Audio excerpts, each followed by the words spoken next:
नमस्कार दोस्तों, स्वागत है आपका आज के मुख्य समाचार में, जिसमें सबसे पहली बड़ी खबर में जिक्र भारत और चीन का, जिसमें आपको बताएंगे कि शस्त्र पूजा के बाद देश के रक्षा मंत्री राजनाथ सिंह दहाड़े और पड़ोसियों को दे दिया संदेश।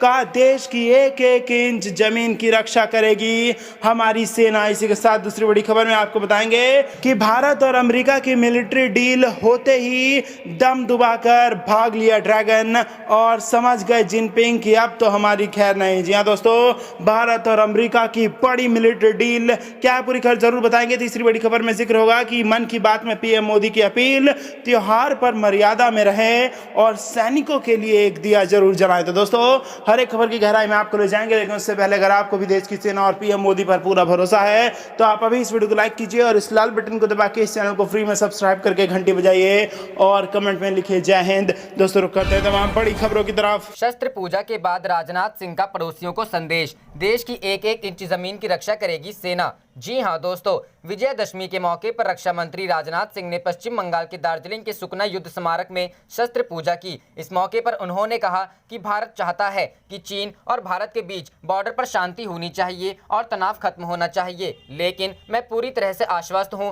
कि हमारी सेना किसी को भी देश के एक इंच जमीन पर भी कब्जा नहीं करने देगी। बता दें कि विजयदशमी के मौके पर रक्षा मंत्री राजनाथ सिंह दार्जिलिंग और सिक्किम के दौरे पर हैं। दार्जिलिंग के सुकमा वार मेमोरियल में उन्होंने शस्त्र पूजा की। इस दौरान थल सेनाध्यक्ष एम नरवणे भी मौजूद थे। विजयदशमी के दिन शस्त्र पूजा करने की परंपरा है। मंत्रोच्चारण के बीच शस्त्र पूजा के बाद राजनाथ सिंह ने कहा कि इस समय भारत और चीन पर तनाव चल रहा है। भारत चाहता है कि तनाव समाप्त हो, शांति स्थापित हो, हमारा उद्देश्य यही है, लेकिन कभी कभी कुछ ऐसी नापाक हरकतें होती रहती हैं। लेकिन मैं पूरी तरह से आश्वस्त हूं और मुझे पूरा भरोसा है कि हमारे सेना के जवान किसी भी सूरत में भारत की एक इंच जमीन किसी दूसरे के हाथों में नहीं जाने देंगे। गलवान में चीन के विश्वासघात का जिक्र करते हुए रक्षा मंत्री राजनाथ सिंह ने कहा कि हाल फिलहाल में भारत चीन के बॉर्डर पर जो हुआ है उसके बारे में निश्चित जानकारी के आधार पर मैं कह सकता हूं कि हमारे देश के जवानों ने जिस प्रकार की भूमिका का निर्वाह किया है, आगे जब इतिहास लिखा जाएगा तो उनके शौर्य और बहादुरी की चर्चा स्वर्ण अक्षरों में की जाएगी। इस मौके पर राजनाथ सिंह ने वहां मौजूद लोगों को संबोधित किया।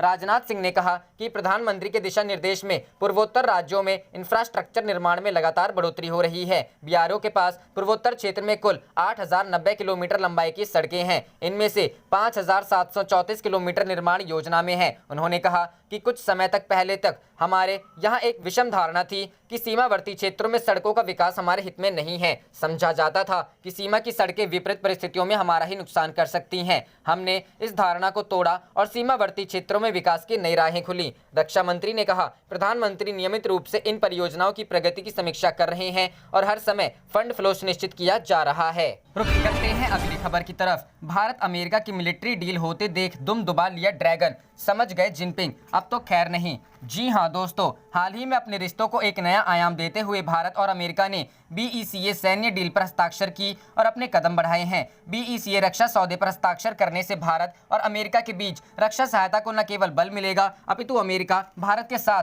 हर स्थिति में कंधे से कंधा मिलाकर खड़ा रहेगा। लेकिन इस सौदे से चीन को जबरदस्त जलन हुई है और इसे जग जाहिर करने में वह कोई कसर नहीं छोड़ रहा है। हाल ही में भारत ने यह स्पष्ट किया है कि 2+2 डायलॉग के अंतर्गत जब अमेरिका के रक्षा मंत्री मार्क एस्पर और विदेश मंत्री माइक पोम्पियो जब भारत के दौरे पर आएंगे तो वह प्रसिद्ध बीईसीए डील यानी basic exchange and cooperation agreement पर भारत के रक्षा मंत्री राजनाथ सिंह और विदेश मंत्री सुब्रमण्यम जयशंकर के साथ मिलकर हस्ताक्षर कर सकते हैं। इस रक्षा डील से भारत को क्या लाभ मिलेगा? बीईसीए डील रणनीतिक तौर पर भारत की रक्षा नीति के लिए बेहद हितकारी है। ऐसा इसलिए है क्योंकि इस डील पर हस्ताक्षर करने से भारत को अमेरिका के अत्याधुनिक जियोस्पैटिकल मैप्स की सुविधा प्राप्त होगी। इस मैप से न केवल शत्रुओं के आक्रमण की नीति और बेहतर तरीके से समझ में आएगी, बल्कि इन मैप्स के बल पर भारत अपनी रक्षा के लिए क्रूज एवं बैलिस्टिक मिसाइल्स को सटीक तरह से फायर भी कर सकता है। सच कहें तो ये बीईसीए समझौता भारत और अमेरिका के बीच की रणनीतिक साझेदारी के अंतर्गत किए गए कई अहम रक्षा समझौतों का ही एक विस्तार है।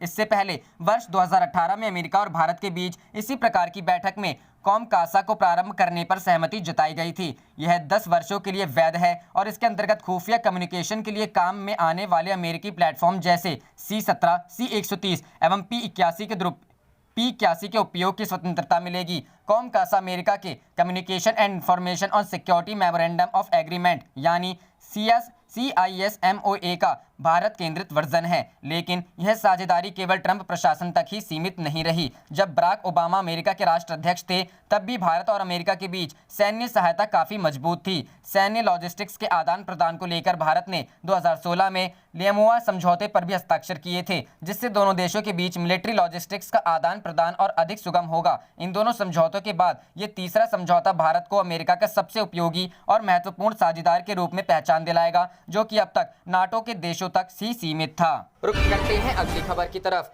मन की बात में पीएम मोदी की अपील, त्योहार पर मर्यादा में रहें, सैनिकों के लिए एक दिया जलाएं। जी हां दोस्तों, अपने मासिक रेडियो कार्यक्रम मन की बात में पीएम मोदी ने देशवासियों को एक बार फिर से दशहरे की बधाई दी है। पीएम मोदी ने कहा है कि दशहरा संकटों पर जीत का भी पर्व है। पीएम ने कहा कि दशहरा असत्य पर सत्य की जीत का पर्व तो है ही, साथ ही ये त्योहार संकटों पर जीत का भी उत्सव है। प्रधानमंत्री नरेंद्र मोदी ने एक बार फिर कहा कि अभी त्योहारों का मौसम आने वाला है। इस दौरान लोग खरीदारी करेंगे। आप खरीदारी के दौरान वोकल फॉर का संदेश जरूर याद रखें और स्थानीय और स्वदेशी सामानों को खरीदें। प्रधानमंत्री नरेंद्र मोदी ने देश के सैनिकों को विजयदशमी का शुभकामनाएं देते हुए कहा कि इस बार दिवाली में एक दिया सीमा पर तैनात सैनिकों के नाम जलाएं। पीएम मोदी ने लोगों से एक बार फिर अपील की कि वे त्योहारों के दौरान सामाजिक दूरी का पालन करें, सैनिकों के नाम जलाएं एक दिया। पीएम मोदी ने कहा, हमें अपने उन जाबाज सैनिकों को भी याद रखना है जो इन त्योहारों में भी सीमाओं पर डटे हैं, भारत माता की सेवा और सुरक्षा कर रहे हैं। हमें उनको याद करके ही अपने त्योहार मनाने हैं। हमें घर में एक दिया भारत माता के इन वीर बेटे बेटियों के सम्मान में भी जलाना है।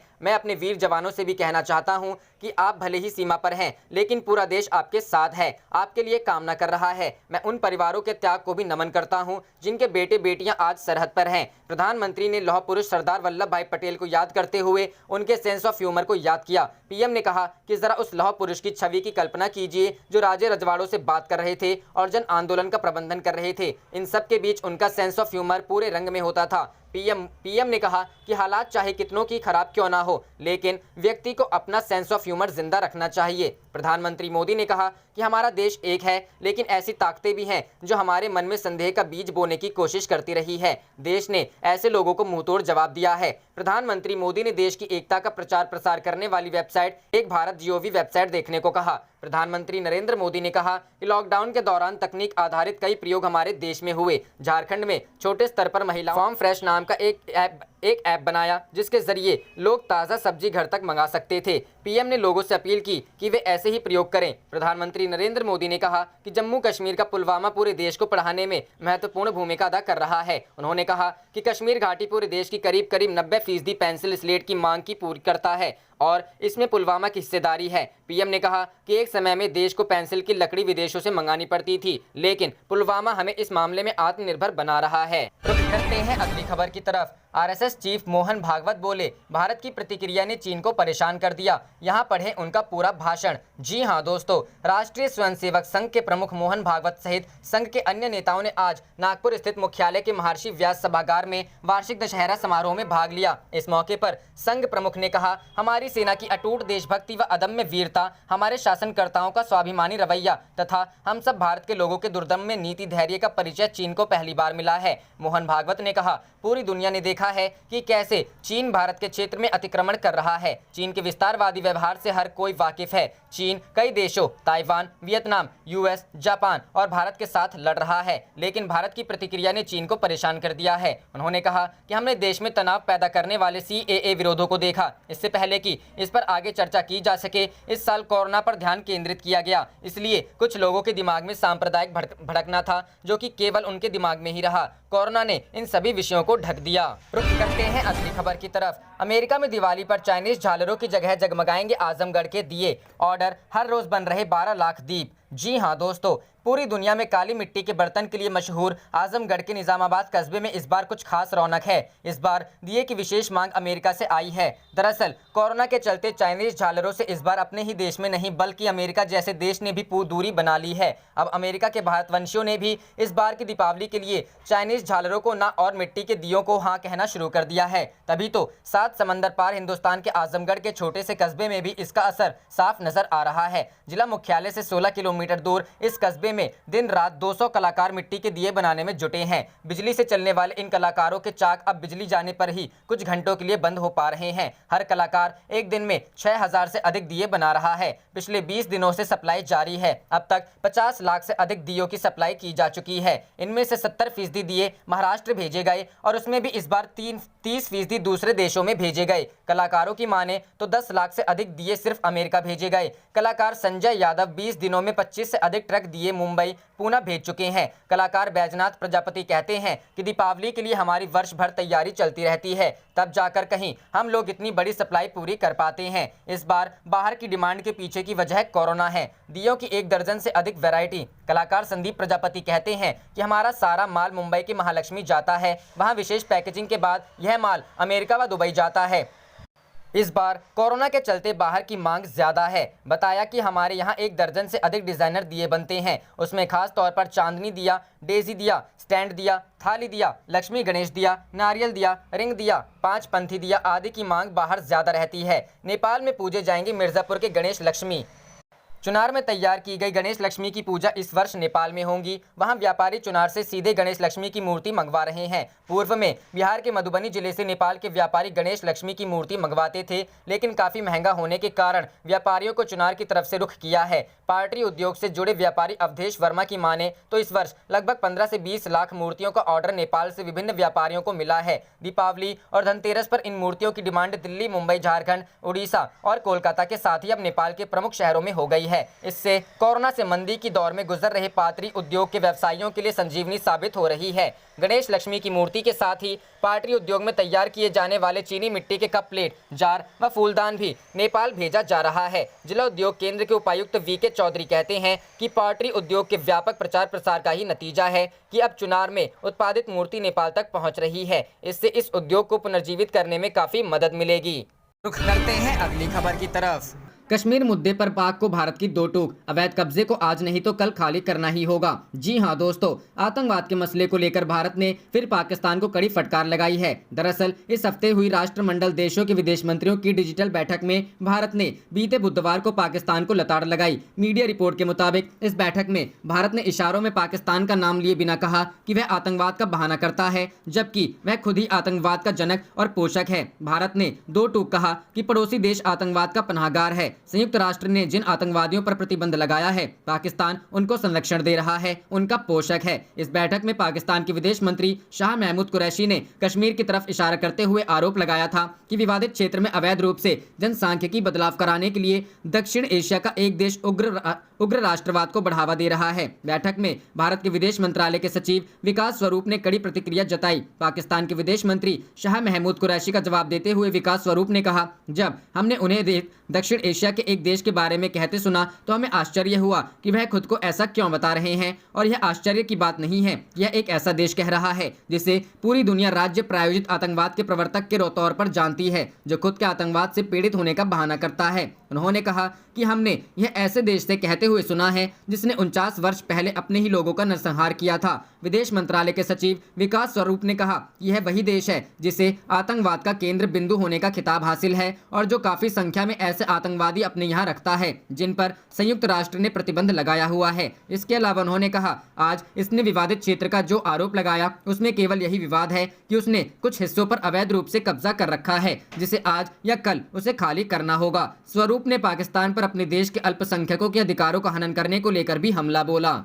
रुख करते हैं अगली खबर की तरफ। भारतीय खुफिया एजेंसियों ने जारी किया अलर्ट, नेपाल में कई जगहों पर चीन का अवैध कब्जा। जी हां दोस्तों, बॉर्डर पर तनावपूर्ण हालात पैदा करने के बाद चीन अब भारत के खिलाफ नई रणनीति बनाने में लग गया है। वह अब नेपाल के जरिए भारत की गतिविधियों पर नजर रखने की मंशा बना रहा है। इसी का नतीजा है कि चीन ने नेपाल के बॉर्डर से सटे 7 जिलों के कई इलाकों पर अवैध कब्जा कर लिया है। चीन की इस हरकत के बाद भारतीय खुफिया एजेंसियां अलर्ट हो गई हैं। एजेंसियों ने संकेत दिए हैं कि चीन तेजी से आगे और आगे बढ़ रहा रहा है और अधिक से अधिक नेपाली सीमाओं पर कब्जा कर बारूदी सुरंग बना रहा है। एक आंतरिक खुफिया एजेंसी की रिपोर्ट के मुताबिक चीन की यह हरकत सीधे तौर पर नेपाली कम्युनिस्ट पार्टी के लिए बेहद नुकसानदायक साबित हो सकती है, क्योंकि वह नेपाल में चीनी कम्युनिस्ट के विस्तारवादी एजेंडे को ढालने की कोशिश कर रहा है। रिपोर्ट के अनुसार नेपाल के प्रधानमंत्री केपी शर्मा ओली के संज्ञान में होने के बाद भी चीन ने जमीन हथिया ली और इसे नजरअंदाज कर दिया गया था। रिपोर्ट में कहा गया है कि नेपाल के जिले जो चीन की जमीन हड़पने की योजना के शिकार हैं, उनमें डोलखा, गोरखा, दार्चुला, हमला,